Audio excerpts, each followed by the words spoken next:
হুসেন রাদিয়াল্লাহু তাআলা কি মাথা কি নত করেছিলেন? মাথা কিন্তু নত করেননি। সিংহের মতো গর্জন দিয়ে মাথা উঁচু করে শাহাদত বরণ করেছেন। তিনি শাহাদত বরণ, মাথা উঁচু করে শাহাদত বরণ করে মুসলমানদের শিখিয়েছেন মুসলমান জাতি কখনো কারো কাছে, জালেমের কাছে মাথা নত করেন নাই।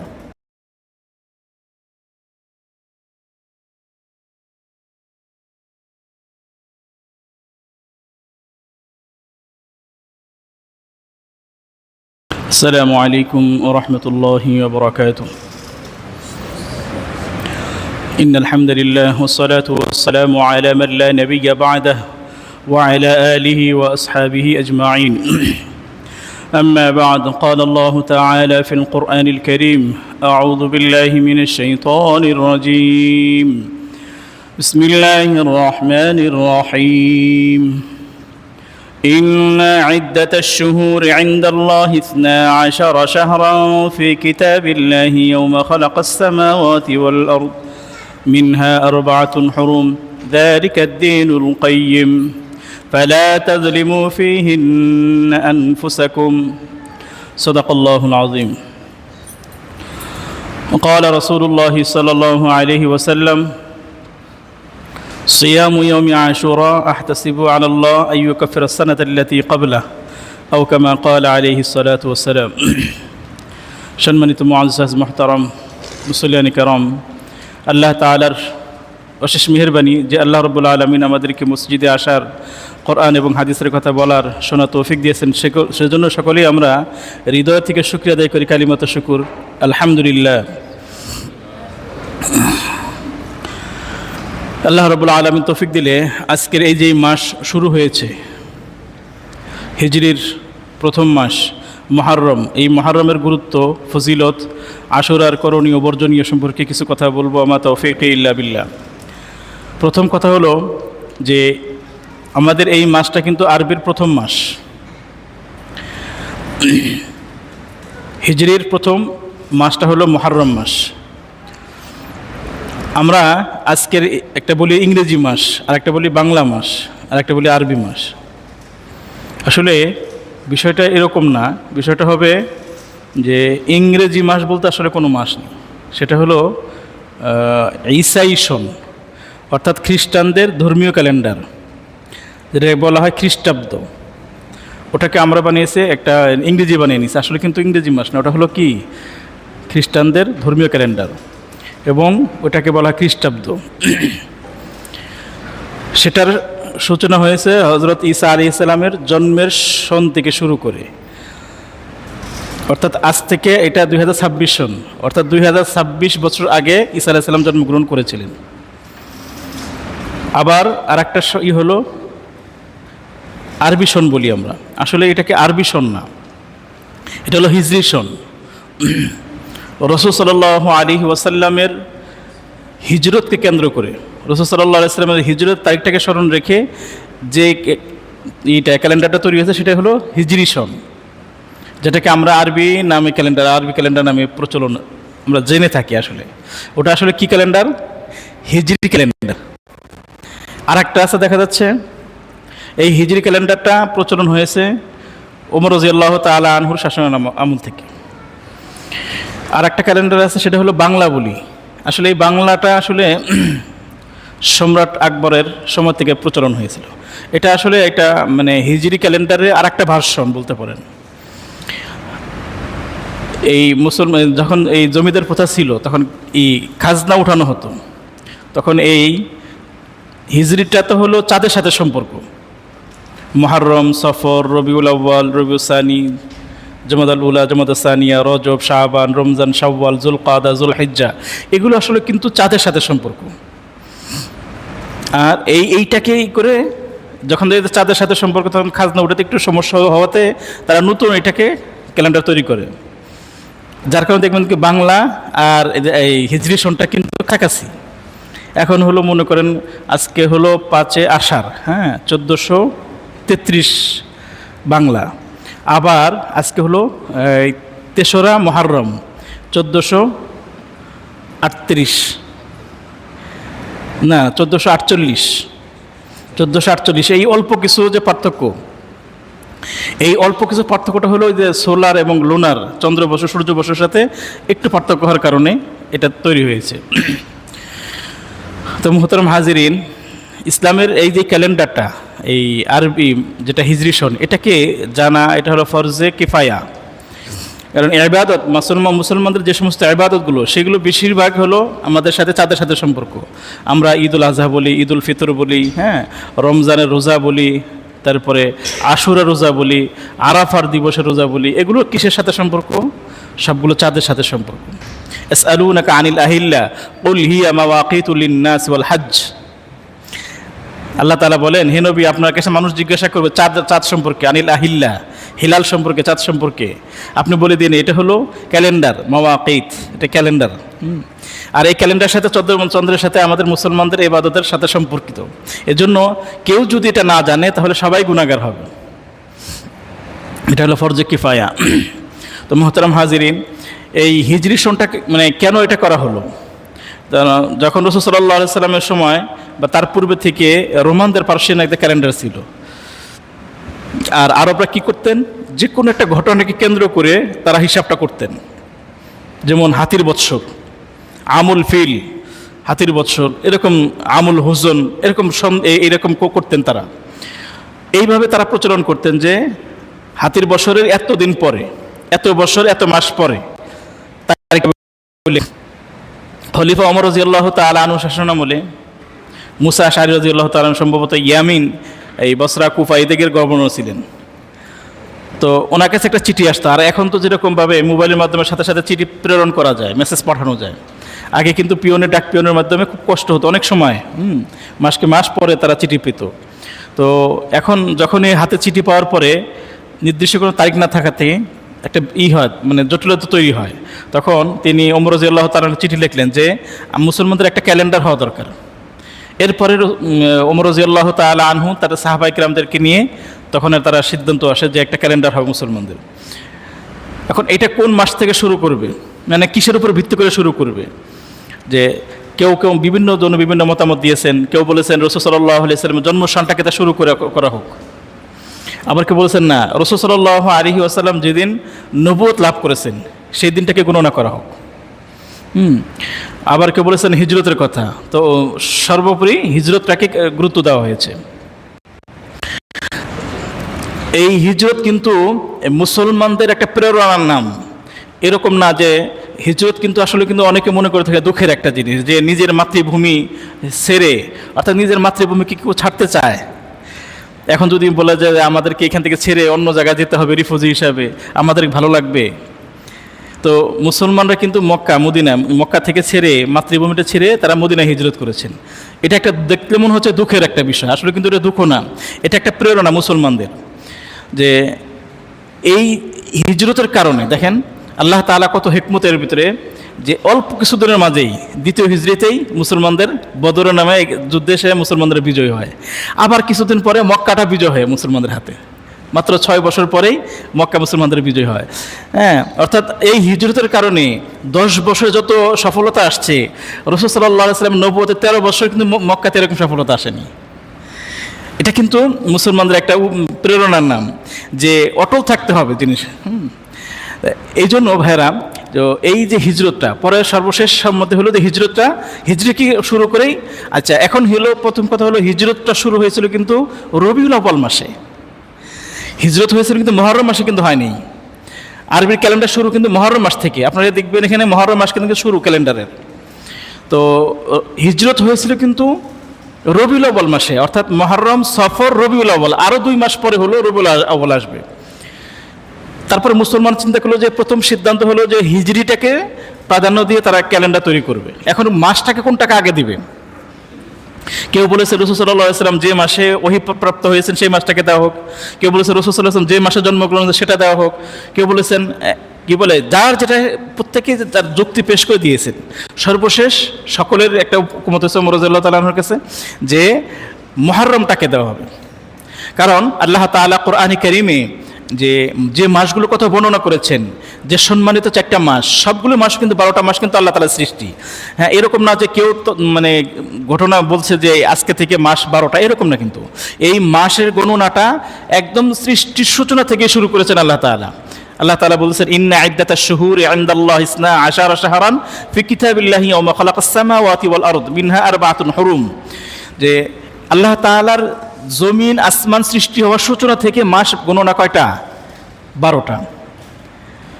ইন্না ইদ্দাতাশ শুহুরি ইনদাল্লাহি ইসনা আশারা শাহরান ফি কিতাবিল্লাহ, কিতাবিল্লাহ মানে আল্লাহ তাআলা লৌহে মাহফুজে। কেউ কেউ বলেছেন যে আসমানি গ্রন্থগুলো, কোরআন, হাদিস, তাওরাত, জাবুর যেগুলো আছে, এই গ্রন্থের কথা না, ওই হলো লৌহে মাহফুজের কাছে, আল্লাহ তাআলার কাছে মাস গণনায় 12টা। মিনহা আরবাআতুন হুরুম, আর এই মাসের মধ্যে 4টা হলো সম্মানিত মাস। হরুম হারাম মানে সম্মানিত, হ্যাঁ, এই জন্য দেখবেন হেরেম শরীফ বলা হয়। বাইতুল্লাহর একটা চতুর্থ একটা সীমানা আছে, এই সীমানার ভিতরে এই জায়গাটা সম্মানিত। এই জায়গাটা খুব সম্মানিত হওয়ার কারণে এখানে অনেক কিছু নিষিদ্ধ, কোনো কিছু প্রাণী, এমনকি শত্রু যদি হয় এখানে নিষিদ্ধ, এখানে কোনো প্রাণী হত্যা করা নিষিদ্ধ, সম্মানিত হওয়ার কারণে। এখানে অন্যায় করা নিষিদ্ধ, যে হেরেম শরীফে। ঠিক তেমনি ভাবে এই যে আল্লাহ তাআলার ঘোষিত 4টা মাস, এই 4টা মাস হলো কি সম্মানিত মাস। 4টা মাস, 3টা মাস ধারাবাহিক মাস।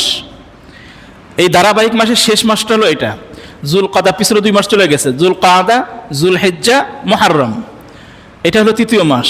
আর একটা মাস আছে, সেটা হলো রজব মাস, হ্যাঁ, রজব মুদার আল্লাযী বাইনা জুমাদা ওয়া শাবান, এই যে শাবান এবং রজবের, হ্যাঁ, রজব মাসটা হলো সম্মানিত মাস। এই 4 মাস, এই 4 মাস হলো সম্মানিত মাস।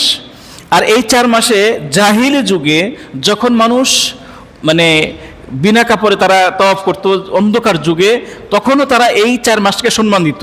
এই সম্মান দেওয়ার কারণেও তারা কিন্তু যুদ্ধ, তারপরে ঝগড়া, হ্যাঁ, এই ধরনের কোনো কিছু করতো না। তারা এই মাসগুলো এত দামি করতেন, সম্মান দিতেন।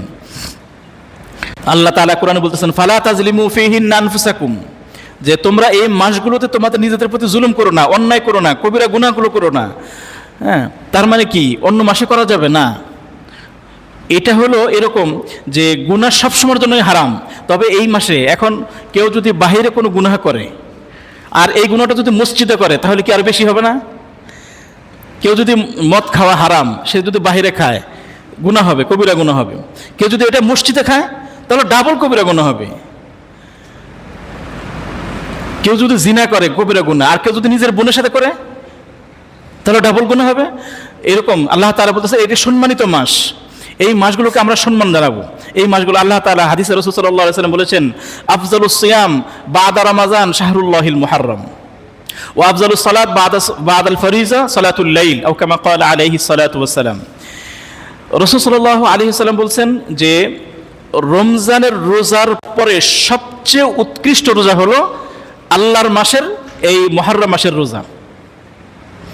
মুহররম মাসের রোজা আল্লাহর কাছে সবচেয়ে উৎকৃষ্ট রোজা, ফরজ রোজার পরে। আর এই ফরজ নামাজের পরে সবচেয়ে উৎকৃষ্ট নামাজ হলো রাতের নামাজ। রাতের নামাজ কোনটা? তাহাজ্জুদের নামাজ। ফরজ নামাজের পরে সবচেয়ে উৎকৃষ্ট নামাজ হলো তাহাজ্জুদের নামাজ। আর ফরজ সিয়ামের পরে সবচেয়ে উৎকৃষ্ট রোজা হলো এই আল্লাহ তাআলার মাস।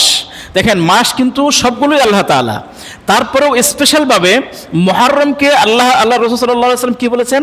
এটা আল্লাহর মাস, শাহরুল্লাহিল মুহররম। ওজন ভাইরা, এই মাসটাকে আমরা সব ধরনের গুনাহ থেকে নিজেকে হেফাজত করব।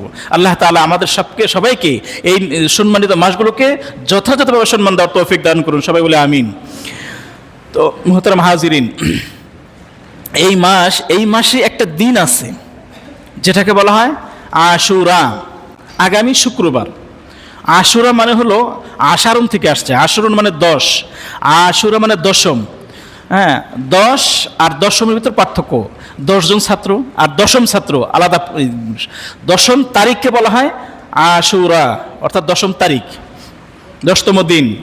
তো এই 10তম দিন আশুরা একটা প্রচলিত আছে। রাসূল সাল্লাল্লাহু আলাইহি ওয়াসাল্লামের জমানায় যখন হিজরত করার পূর্বে রাসূল সাল্লাল্লাহু আলাইহি ওয়াসাল্লাম এই আশুরা রোজা রাখতেন, কিন্তু কাউকে কিছু বলেন নাই, রোজা রাখতে বলেননি। যখন মক্কা থেকে মদিনায় হিজরত করলেন তখন দেখলেন ইহুদিরা এই দিনে রোজা রাখে। ইহুদিরা এই দিন রোজা রাখেন। তাদেরকে জিজ্ঞাসা করলেন তোমরা এই দিনকে রোজা রাখো কেন? তখন তারা বলেছিলেন যে এই দিনে আমাদের নবী মুসা আলাইহিস সালামকে আল্লাহ তাআলা ফিরআউন এবং তার সম্প্রদায় থেকে তার কওম থেকে, তার সেনাবাহিনী থেকে আল্লাহ তাআলা পরিত্রাণ দিয়েছেন, নাজাত দিয়েছেন। ফলে মুসা আলাইহিস সালাম শুকরিয়া আদান এই দিনে রোজা রেখেছেন। তখন আল্লাহ রাসূল সাল্লাল্লাহু আলাইহি ওয়াসাল্লাম বলেছেন, নাহনু আহাক্কু ওয়া আউলা বিমূসা মিনকুম, যে মুসা আলাইহিস সালাম তো তাওহীদের নবী, একত্ববাদের নবী, আর মুসার সাথে আমাদের সাথে মিল, মুসার সাথে সবচেয়ে বেশি হকদার হলো আমরা। রাসূল সাল্লাল্লাহু আলাইহি ওয়াসাল্লাম বলেছেন। এজন্য রাসূল সাল্লাল্লাহু আলাইহি ওয়াসাল্লাম নিজে রোজা রেখেছেন। ওয়া আমারা বিসিয়ামিহি, রাসূল সাল্লাল্লাহু আলাইহি ওয়াসাল্লাম অপরকে আদেশ দিয়েছেন, আমর মানে আদেশ দিয়েছেন রোজা রাখার জন্য। এই হাদিসের আলোকে মুহাদ্দিসিন কিরাম বলেন যে যখন রমজানের রোজা ফরজ হয়েছে, রমজান রোজা ফরজ হয়েছে 2য় হিজরিতে, রবিউল আউয়াল যেহেতু আসছে হিজরত, পরের বছর 1 বছরের জন্য এই রোজাটা ফরজ ছিল, 1 বছরের জন্য আশুরা রোজা ফরজ ছিল, যেহেতু রাসূল সাল্লাল্লাহু আলাইহি ওয়াসাল্লাম আমর বলেছেন। হ্যাঁ, ও আমার বিসিয়ামিহি।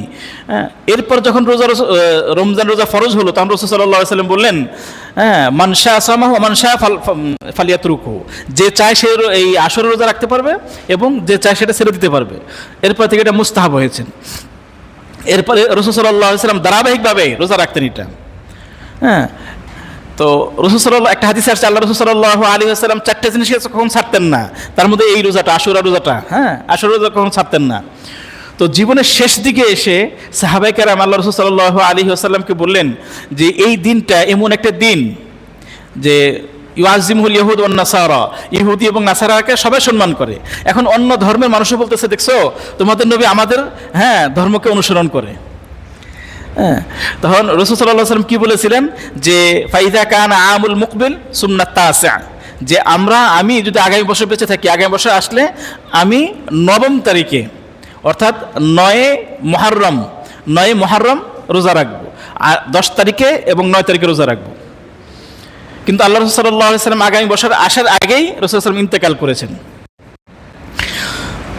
হাদিস দ্বারা বোঝা যায়, রাসূল সাল্লাল্লাহু আলাইহি ওয়াসাল্লাম একটা হাদিস আছে সুমু, যে ইয়াওমান ক্বাবলাহু আও বা'দান ইয়াওমাহু, যে তোমরা এই আশুরার রোজা এর 10 তারিখে রাখবে, এর আগে একদিন অথবা পরে একদিন। খালিফু ফিহিল ইয়াহুদ ওয়ান নাসারা, তোমরা ইহুদি এবং নাসারার সাথে মুখালাফাত করো। মুখালাফাত হলো এইভাবে যে ইহুদি এবং নাসারারা তারা একদিন রোজা রাখে আশুরার দিন 10 তারিখে, আর আমরা মুসলমানরা কয়দিন রাখবো? 2 দিন। তবে উত্তম হলো 9 তারিখ এবং 10 তারিখ। কেউ 10 তারিখও 11 তারিখ রাখতে পারে, কিন্তু উত্তম কোনটা? 9 তারিখ এবং 10 তারিখ। হ্যাঁ, কেউ যদি অসুস্থতার কারণে একটা রোজা রাখে তবে তাও হবে, সমস্যা হবে না। হ্যাঁ, তবে উত্তম দুইটা রোজা রাখা, ইহুদিদের মুখালাফাত করার জন্য। সেই হিসাবে আগামী বৃহস্পতিবার, আগামী বৃহস্পতিবার, এই বৃহস্পতিবার 9 মুহররম, আর 10 তারিখে আগামী শুক্রবার হলো 10 মুহররম। এই 2 দিন আমরা রোজা রাখবো, ইনশাল্লাহ। রাখবো তো যুবক ভাইরা? আল্লাহ তাআলা আমাদের সকলকেই আশুরা সহ বাকি 2 দিন রোজা রাখার তৌফিক দান করুন। এই রোজা রাখলে কি উপকারটা হবে? হাদিসে আসছে, আল্লাহ রাসূল সাল্লাল্লাহু আলাইহি ওয়াসাল্লাম বর্ণনা করেন যে সিয়ামু ইয়াউমি আশুরা ইন্নী আহতাসিবু আলাল্লাহি আইয়ুকাফিরা সানাতাল্লাতী ক্বাবলাহু আও কামা ক্বালা আলাইহিস সালাতু ওয়াসসালাম, যে এই দিন একটা রোজা, কয়টা? একটা। একদিনের রোজা রাখলে আল্লাহ তাআলা পিছনের 1 বছরের গুনাহ আল্লাহ তাআলা মাফ করে দিবেন। সুবহানাল্লাহি ওয়া বিহামদিহি। গুনাহ রোজা কয়টা? একটা। গুনাহ মাফ কত দিনের? 1 বছরের গুনাহ আল্লাহ তাআলা মাফ করে দিবেন। এই সুবর্ণ সুযোগ আমরা হেলা নষ্ট করব না ইনশাআল্লাহ। এখন আসেন বাকি আরেকটা বিষয়, যে এই 10 তারিখের কেন্দ্র করে আমাদের দেশে, হ্যাঁ, বিশেষ করে অন্যান্য দেশে সহ আমাদের দেশে বিশেষ করে পেপার পত্রিকা বিভিন্ন জায়গায় ফলাও করা হবে কি নিয়ে? কি একটা ঘটনা নিয়ে? কারবালা নিয়ে। হ্যাঁ, আশুরা মানে এখন আমরা কি বলতেছি? কারবালা। অথচ কিন্তু কারবালার কিন্তু এই আশুরাটা কিন্তু আসলে কিন্তু শোকের দিন না। আশুরাটা কিসের দিন? শুকরিয়াতার দিন, বিজয়ের দিন। আশুরাটা কিসের দিন? বিজয়ের দিন। মুসা আলাইহিস সালামকে আল্লাহ তাআলা বিজয় দিয়েছেন। এই বিজয়ের শুকরিয়াতান হিসেবে মুসা আলাইহিস সালাম রোজা রেখেছেন। হ্যাঁ, আর আমরা বিজয় দিবসে কি করি? বিভিন্ন ধরনের নাচ গানের অনুষ্ঠান করি। অথচ বিজয় দিবস কিভাবে পালন করতে হয় আল্লাহ তাআলা রাসূলকে শিখিয়েছেন, নবীদেরকে শিখিয়েছেন রোজা দ্বারা। আবার কোরআন কারীমে আল্লাহ তাআলা বলছেন সূরাতুন নাসর, ইযা জাআ নাসরুল্লাহি ওয়াল ফাত ওয়া রাআইতান নাসা ইয়াদখুলুনা ফি দীনিল্লাহি আফওয়াজা ফাসাব্বিহ বিহামদি রাব্বিকা ওয়াস্তাগফির ইন্নাহু কানা তাওয়াবা।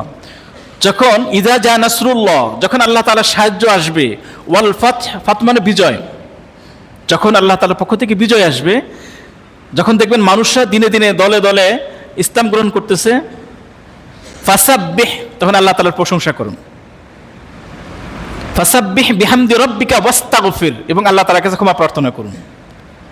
এজন্য ভাইরা, যে আমরা বিজয় দিবসে দেখা যাচ্ছে যারা শাহাদাত বরণ করেছে, আমাদের যে বিজয় দিবস সেটা আমরা এভাবে পালন করব, তাদের জন্য দোয়া করব, তাদের জন্য কোরআন তেলাওয়াত করব, হ্যাঁ, তাদের জন্য ইস্তেগফার করব, আমাদের জন্য ইস্তেগফার করব, আল্লাহ তাআলা শুকরিয়া আদায় করব। এইভাবে বিজয় দিবস পালন করতে হয়। এটা আল্লাহ তাআলার শেখানোর বিষয়। বিজয় দিবসটা কীভাবে পালন করতে হয়। অপরদিকে হুসাইন রাদিয়াল্লাহু তাআলা আনহুর যে ঘটনাটাকে, এই ঘটনাটা আসলে আমাদের মুসলমানদের জন্য খুব বেদনাদায়ক। কিন্তু এর মানে এটা না মুসা আলাইহিস সালাম কাপুরুষ, হুসেন রাদিয়াল্লাহু তাআলা কাপুরুষের মধ্যে মারা গেছেন। যে আর আমাদের দেশের মীর মুশাররফ, হ্যাঁ, বিষাদ সিন্ধু যেটা লিখছেন, এই পুরা বইটাতে ভিতরে এমনভাবে সাজিয়েছেন যে শোকে ভরপুর। এটা কি তাই? হুসেন রাদিয়াল্লাহু তাআলা কি মাথা কি নত করেছিলেন? মাথা কিন্তু নত করেননি। সিংহের মতো গর্জন দিয়ে মাথা উঁচু করে শাহাদাত বরণ করেছেন। তিনি শাহাদাত বরণ, মাথা উঁচু করে শাহাদাত বরণ করে মুসলমানদের শিখিয়েছেন মুসলমান জাতি কখনো কারো কাছে, জালেমের কাছে মাথা নত করেন নাই। হুসাইন রাদিয়াল্লাহু তাআলা আনহু যদি আপোষ করতেন, তাহলে কি এই ঘটনাটা ঘটতো? বা কোনো কিছু দাবি করতেন যে আমাকে মসজিদে নববীর ইমাম করা হোক বা অন্য কোনো দায়িত্ব দেওয়া হোক, তাহলে কোনো কিছু হতো? কিচ্ছুই হতো না। কিন্তু হুসাইন রাদিয়াল্লাহু তাআলা আনহু কিন্তু মাথা নত করেননি। সিংহের মতো, বীরের মতো সে শাহাদাত বরণ করেছে মাথা উঁচু করে। জালেমের কাছে কখনো মাথা নত করতে হয় না। হ্যাঁ, যারা জালেম তাদের কাছে সত্য কথা বলাও এটা একটা জিহাদ। কালিমাতু হাক্কিন ইনদা সুলতানিন জায়ের, হাদিসে আসছে যে জালেম বাদশাহ, জালেমের কাছে তার সত্য কথা বলা, সত্যের প্রচার করা তার কাছে, যে কোনটা হক কোনটা ন্যায়, এই কথাগুলো বলা, এটা হলো জিহাদ। তো আমরা এই দিনটাকে কেন্দ্র করে আমরা মাতম করি, শোক দিবস পালন করি। আসলে কিন্তু এটা শোক দিবস না, এটা শুকরিয়ার দিবস, এটা বিজয়ের দিবস।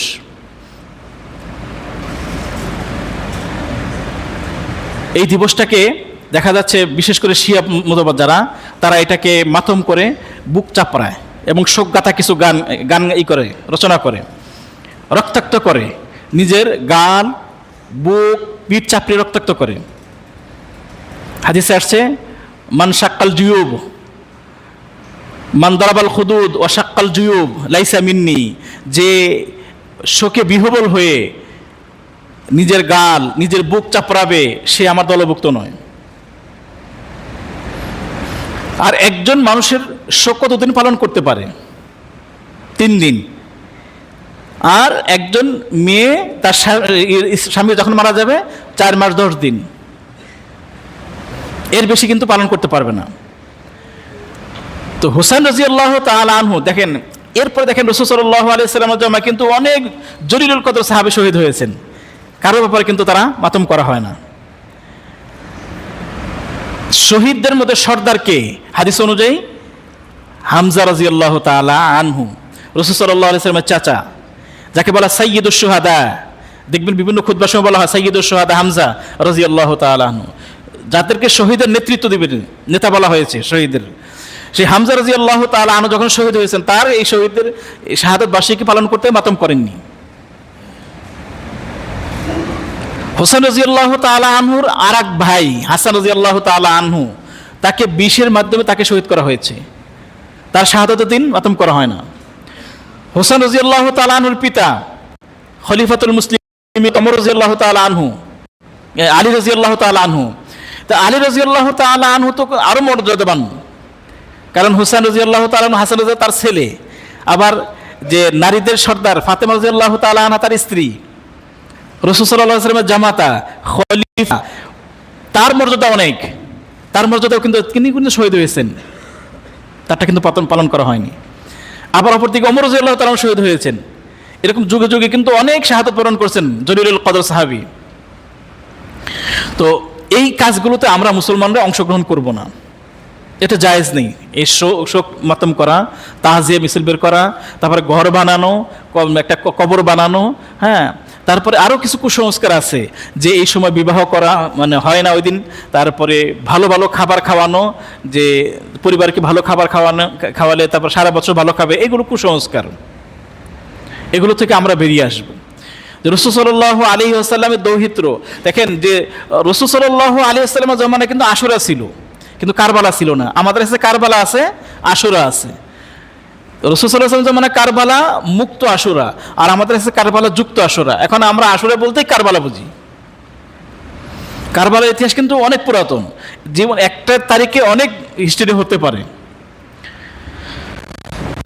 কিন্তু এক কেন্দ্রিক করে করা হয়েছে এখন মুসলমানদের। দেখবেন ওদিনকে পেপার পত্রিকা সব জায়গায় শুধু আশুরা মানে কারবালা, আশুরাকে আমরা কারবালা বানিয়েছি। অর্থাৎ এটা কিন্তু মুসা আলাইহিস সালামের বিজয় দিবস ছিল। আর কি বলে, হোসেন রাদিয়াল্লাহু তাআলা বীরের জাতির মতো দেখিয়েছেন যে সে মাথা কখনো জালেমের কাছে মাথা নত করতে হয় না, এটা কিন্তু শিক্ষা দিয়েছিলেন। যেন কবি কাজী নজরুল ইসলাম বলেছিলেন না, যে কি বলে, দ্রিম দ্রিম বাজে কোনো নুন্দুবি দামামা, হাকে বীর শির দেগা নেহি দেগা আমামা। এই আমা মানে পাগড়ি, এটা আরবি শব্দ ইমামা। যে মুসলমান জাতি কখনো মাথা নত করবে না কারো কাছে, শির কখনো মাথা নত করবে না। এটা হলো মুসলমান জাতি, সেই বীর জাতি। আজকে দেখা যাচ্ছে জালেমের কাছে, সেদিনকে দেখবেন বিভিন্ন ওলামায়ে কেরাম সভা হবে, সেমিনার হবে, সবাই শাসকের প্রশংসা করবে, কিন্তু হক কথা বলতে হবে। যে হক কথা বলতে যে হোসেন রাদিয়াল্লাহু তাআলা শহীদ হয়েছেন। আল্লাহ তাআলা আমাদের সকলকেই এই হোসেন রাদিয়াল্লাহু তাআলা কারবালার ইতিহাস আগামী সপ্তাহে বলবো ইনশাআল্লাহ, এর থেকে কেন হয়েছে শিক্ষা কি মুসলমানদেরকে, আগামী শুক্রবার আলোচনা করবো। মা তাওফীক ইল্লা বিল্লাহ। আর সর্বশেষ কথা হলো যে এই মুহররম মাস হলো আল্লাহ তাআলার মাস, সম্মানিত মাস। এই মাসের নফল রোজা বেশি বেশি রাখার চেষ্টা করব। রাসূল সাল্লাল্লাহু আলাইহি ওয়াসাল্লাম নিজে রেখেছেন, সাহাবাদেরকে রোজা রাখতে আদেশ করেছেন। আর এখন এটা সুন্নত, কিন্তু এটার একদিনের রোজা, অর্থাৎ আমরা একদিন না রেখে 2 দিন রাখবো, আগামী বৃহস্পতিবার, শুক্রবার। আল্লাহ তাআলা আমাদের সকলকেই মুহররমের গুরুত্ব জেনে, আশুরার গুরুত্ব জেনে কোরআন এবং হাদিসের উপর আমল করার তৌফিক দান করুন। আমিন। ওয়া আখিরু দাওয়ানা আলহামদুলিল্লাহি রাব্বিল আলামিন।